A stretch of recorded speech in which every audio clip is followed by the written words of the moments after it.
Secara automatik, pemilik rumah tidak dibenarkan untuk mengutip sewa rumah daripada orang yang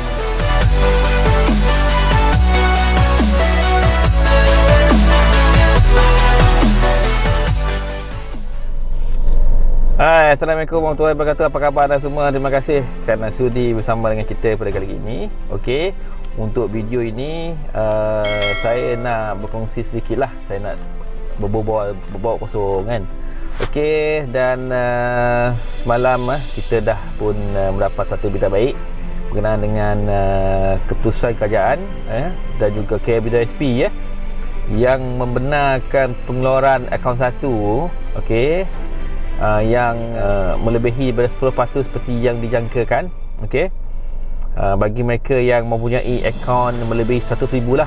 Okey, kalau 100,000 tu maksimum dia 10,000 kan, seperti yang saya cakap dalam video saya yang terdahulu. Dan kali ini KBWSP membenarkan pengeluaran bagi mereka yang mempunyai simpanan sebanyak 600,000 sehingga 10% iaitu 60,000. Maksudnya dia ada akses ke situ lah. Okey, jadi syukur Alhamdulillah, kita pun ucapkan terima kasih lah kepada kerajaan dan juga KBWSP. Okey, dan itu untuk KBWSP. Okey, jadi kita tak habis lagi. Jadi soalan saya, macam mana kita nak membantu mereka terus menerus? Pasal kalaupun kita dapat mengeluarkan banyak duit daripada KBWSP, sedangkan bebanan bulanan itu tidak dapat dikurangkan pun tak ada guna juga kan. Jadi saya cadangkan kepada kerajaan Tan Sri Muhyiddin Yassin sekali lagi, okey, untuk mempertimbangkan beberapa perkara lain ataupun perkara yang penting yang turut memberikan kesan kepada komitmen mereka-mereka yang telah kehilangan kerja ni, ataupun mereka yang telah dipotong gaji. Kita tahu kerajaan telah pun memberikan tempoh moratorium yang cukup lama lah kepada kita kan, dan kita pun ada yang telah pun merasai kesan daripada moratorium tersebut, dan pihak bank pun juga akan terasa kesannya disebabkan oleh tidak menerima apa-apa bayaran oleh peminjam, dan hanya akan menerima bayaran tersebut secara tertunggak nanti kan, yang tempohnya kita tidak tahu.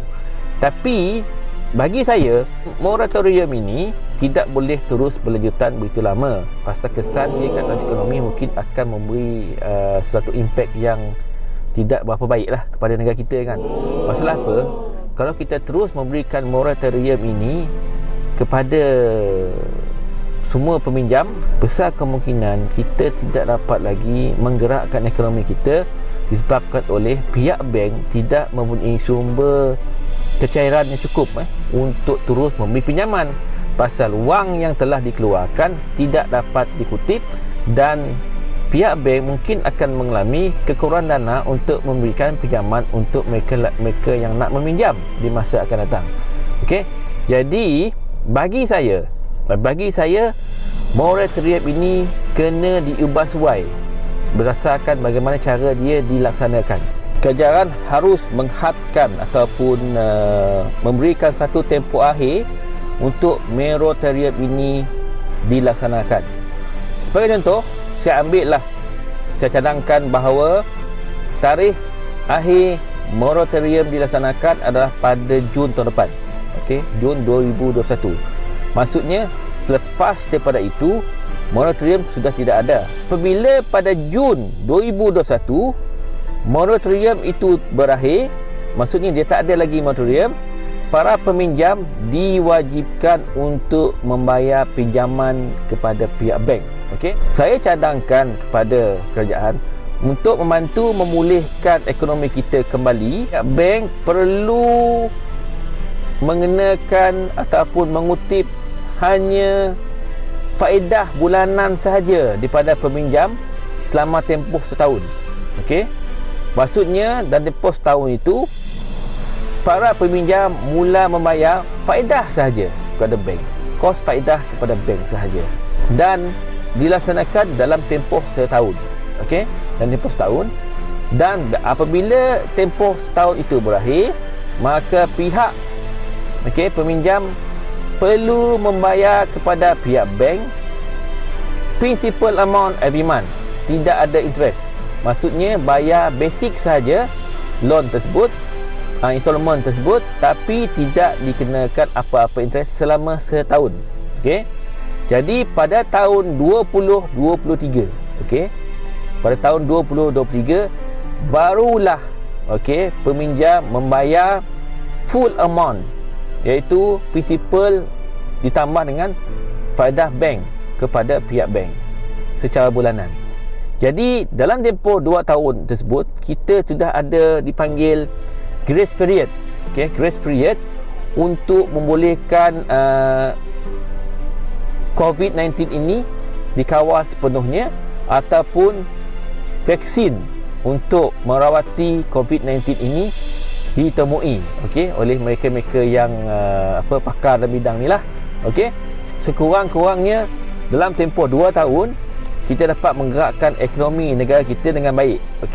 Dan pihak bank sudah mula mendapatkan kembali wang mereka yang telah dipinjamkan kepada peminjam. Dan dalam tempoh 2 tahun juga, 2 tahun juga, untuk mereka yang memilih moratorium ini, susah sikit lah sebut benda ni. Moratorium ni, high power ni, moratorium ni, mereka kena tahu satu perkara yang penting. Moratorium ini harus dilaksanakan secara keseluruhan, sama ada orang itu ataupun peminjam itu memohon atau tidak memohon. Itu penting. Wajib ambil moratorium. Wajib. Semua sekali sapu. Tak ada yang nak ke tak nak, tak ada. Sebab apa? Sebab kita nak bantu penyewa rumah.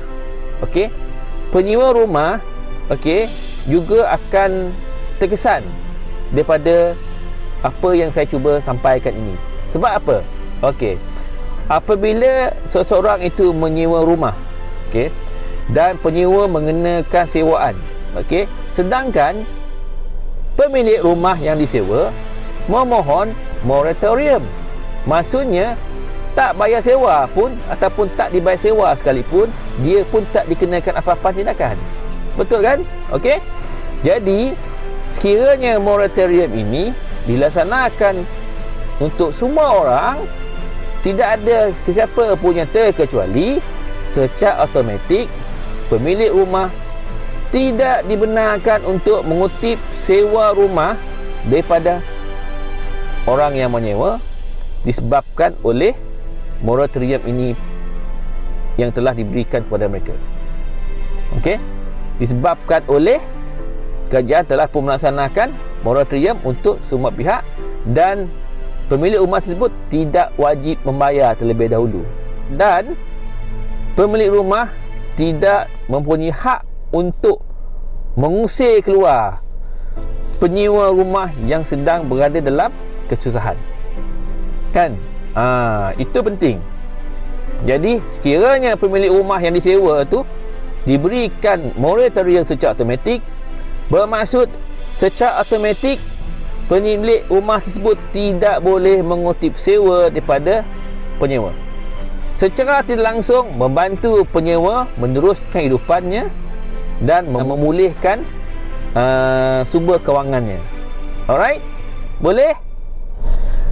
Jadi tuan-tuan, ini saja pandangan yang saya mampu saya kongsikan bersama anda pada kali ini.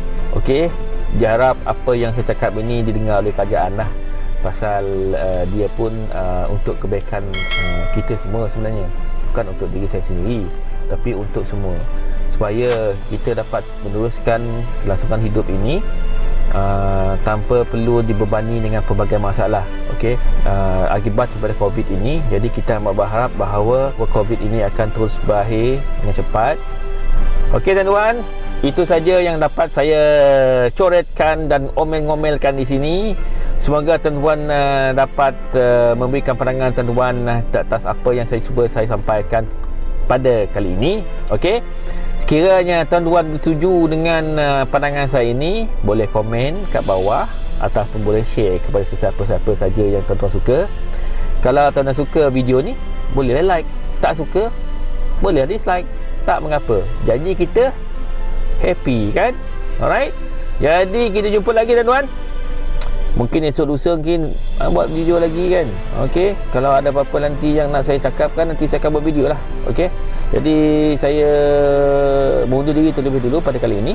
So, Assalamualaikum warahmatullahi wabarakatuh. Bye bye.